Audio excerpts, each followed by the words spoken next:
মানে প্রশাসনের যে এই যে মানে ওদের যে একটা ইয়ে ছিল, মানে প্রভাব ছিল এখানে, আওয়ামী লীগের লোকও কিন্তু এই প্রশাসনের কাছে রেহাই পায়নি, কিন্তু যারা আওয়ামী লীগ করে তারা কিন্তু এটাকে মাইনা নিচ্ছে নাকি, তাদের দল ক্ষমতায় দেখে তারা এটা মাইনা নিচ্ছে করুকা, কিন্তু এটা তো আসলে করুকা বললে হবে না, কারণ আমারও তো ঘুষ দিতে হয়েছে। প্রত্যেকটা মানুষের ঘুষ ছাড়া কোনো কাজ করতে পারে না। এই প্রশাসনের ক্ষমতা কেন এমন হয়েছে? পুলিশ কাউকে মানে নেই। কেন মানে নেই? যে তাদের দ্বারা সরকার ক্ষমতা, এই জন্য তারা কোনো কাউরে মানে নেই। এই যে অবস্থা তৈরি হয়েছিল, যে এই সমস্ত অবস্থা থেকে মানুষ পরিত্রাণ পাইছে, এটা আল্লাহর অশেষ রহমত। দীর্ঘদিন পরে হইল আল্লাহ এই জায়গা থেকে এই বাংলাদেশের মানুষকে মুক্ত করছে। এই জন্য আমরা সকলে আল্লাহর কাছে শুকরিয়া আদায় করে বলছি, আমি এই এলাকার যারা ছাত্র আছে, আপনারা তো পারেন নাই, এখন কি আমি ছাত্রদের রাখবো? ছাত্রদেরকে আপনারা তো ফেল স্বীকার করেন, স্বীকার করেন, কারণ আপনারা তো, আমি এইভাবেই বলবো যে আপনারা টাকা খাইছেন, মাদক ব্যবসায়ীদের কাছ থেকে টাকা খাইছেন, এই জন্য পারেন নাই। সৎ উদ্দেশ্য থাকলে, কারণ বাপের ক্ষমতা নাই এখানে মাদক বিক্রি করে, আপনি এত ক্ষমতাবান লোক, আপনি এত বড় নেতা, এত বড় নেতাগিরি করছেন এই এলাকায় বসা, কিন্তু আপনি মাদক যারা বেঁচে তাদেরকে কোনো কিছু করতে পারেন, তাহলে আপনি এত ক্ষমতা দেখেছেন মানুষের সাথে, মানুষের যা ইচ্ছা তা করছেন, কিন্তু মাদকের বিরুদ্ধে কিছু করতে পারেননি কেন? ওই যে টাকা খাইছেন, ওই টাকা খাওয়ার কারণে মাদক ব্যবসায়ীদেরকে কিছু বলতে পারে নাই।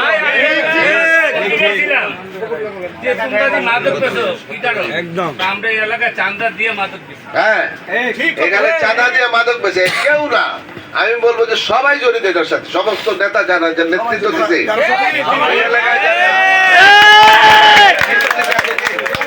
প্রত্যেকটা লোক টাকা পাইছে, সাপ্তাহিক বা মাসিক যেভাবে টাকা পাইছে, টাকা না পাইতো তাহলে এইভাবে মাদক বিক্রি হইতো না এখানে।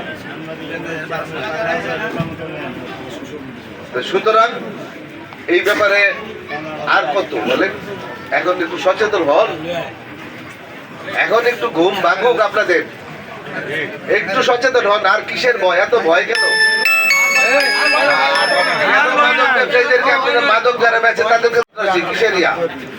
এই সমস্ত সন্ত্রাসী মন্ত্রাসী কোনো বিষয় না। জনগণের কাছে, জনগণের শক্তির কাছে কোনো সন্ত্রাসী কোনোদিন টিকতে পারে না। কিন্তু আপনারা কেমন জনগণ যে সন্ত্রাসীরা আপনাদের যে সংখ্যা কি ওরা বেশি? অবশ্যই বেশি না। ওরা খুব বেশি হলে 20, 30, 50, 100 জন হবে। 100 জন তো হবেই না, খুব বেশি করে ধরলে হয়তো 20 জন হইতে পারে সর্বোচ্চ, মাথা 20টা হইতে পারে নাকি? তারপরে আছেন 20,000, তাইলে খুচরা মুচরার কথা বলি না, যারা মেন মাথা খাইতে লাইলে বডি শেষ, যাওয়া দরকার নাই। সুতরাং এখন থেকে মাদক এবং সন্ত্রাস, এই সন্ত্রাস কবলিত মাদক আমি সমস্ত এরিয়ায় কিন্তু করে সব জায়গায় গিয়ে পারছি, এখানে পাইনি। এখানে করতে গিয়া বাধা বিপত্তি সৃষ্টি হয়েছে কেন? উল্টা আমার উপরে ব্লেম দিয়ে দিচ্ছে। আমার উপরে কি ব্লেম দিছে?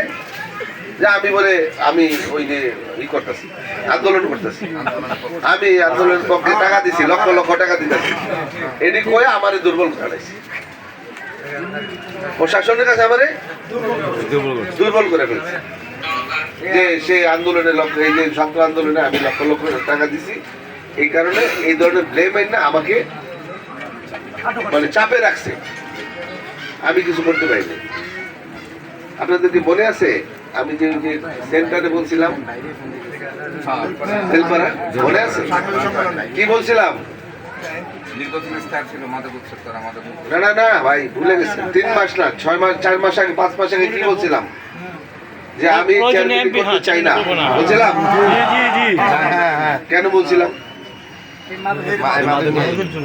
আমি বলছিলাম যে আপনার লোকজন এই যে যা আছে সব এগুলো মাদক এবং চাঁদাবাজি করে, এদের সাথে আমার পক্ষে সম্ভব না, আমি এদের সাথে যেতে পারবো না।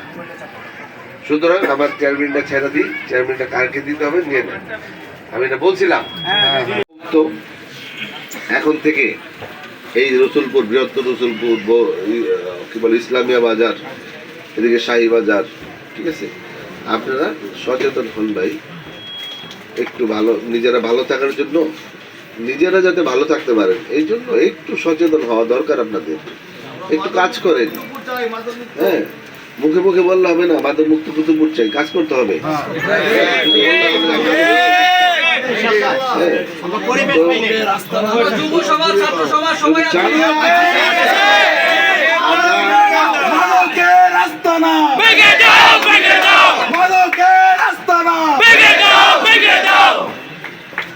যারা এই এলাকার মধ্যে যারা এই মানে বৈষম্য বিরোধী ছাত্র আন্দোলনের যারা কেউ সরাসরি ছিল ওখানে ওইখানে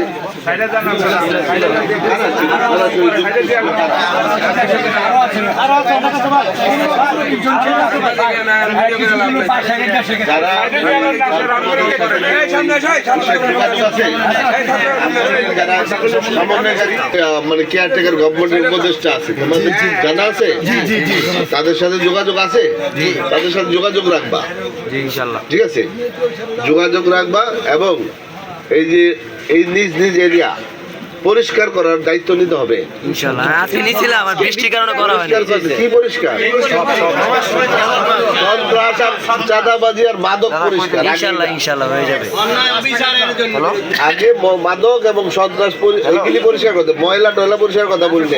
আচ্ছা ঠিক আছে, করবো যারা ময়লা পরিষ্কার করে তারা, ওইটা না, ওইটার কথা আমি বলি। ওই পরিষ্কার করার কোনো দরকার নাই। ওইটা ওই ময়লা পরিষ্কার করবে যারা সারা জীবন কই যাইছে ওরা। ওইটা তোমাদের সামাজিক ব্যাধি, ক্যান্সার পরিষ্কার করতে হবে, মাদক এখান থেকে নির্মূল করতে হবে। তোমাদের সাথে আমি আছি ইনশাআল্লাহ, তোমাদের সাথে আমি আছি ইনশাআল্লাহ, আমি আছি আমার সাথে। তোমরা প্রয়োজন মধ্যে বৈষম্য ছাত্র আন্দোলনের একটা ইউনিট তৈরি করো, এখানে একটা ইউনিট অলরেডি তৈরি হয়ে গেছে, ইউনিট তৈরি করে দরকার পড়ে যারা ছাত্র স্টুডেন্ট, রানিং স্টুডেন্ট হইতে,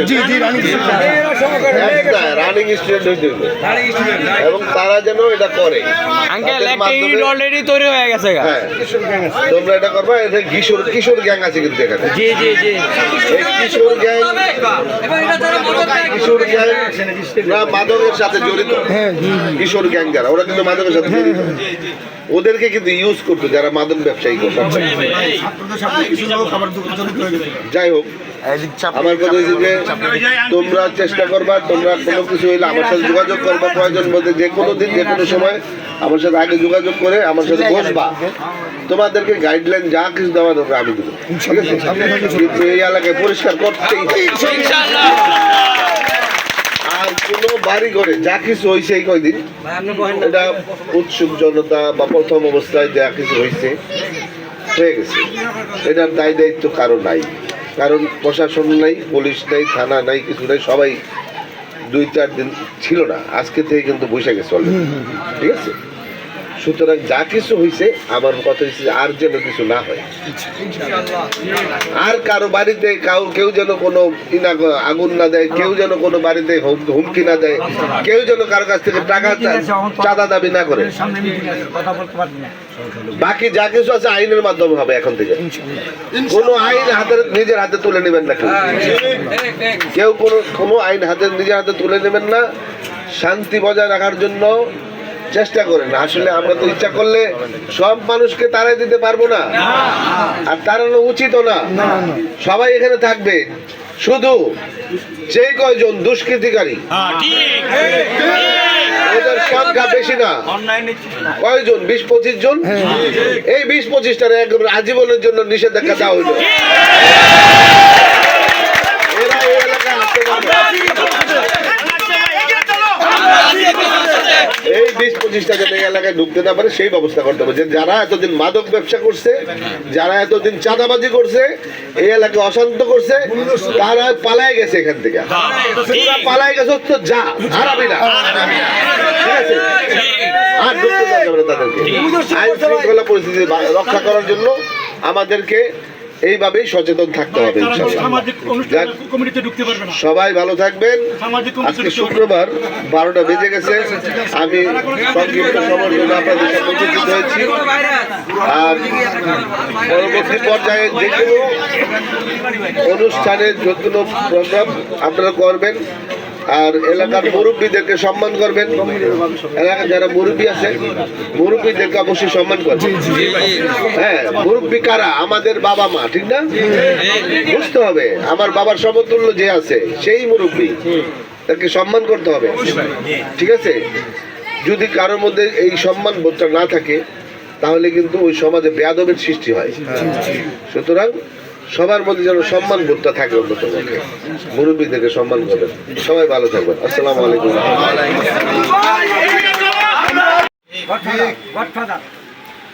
এদের কারণে পারি নেই, এই কথা বলার কারণে তারা আরো বেশি অ্যাক্টিভ হয়ে গেল আমার বিরুদ্ধে, আরো বেশি মানে বইলা উঠিলা যে সব বিএনপির লোকজন নিয়ে আসে কাজ করে, এইসব বইলা টইলা সে আমাদের আরো দুর্বল করে দিল। এইসব কথা বলছেন, যাই হোক, তারপর আমি মোটামুটি একটু থেমে গেছি যে না ঠিক আছে, আমাকে কোন ঝামেলা ফেলা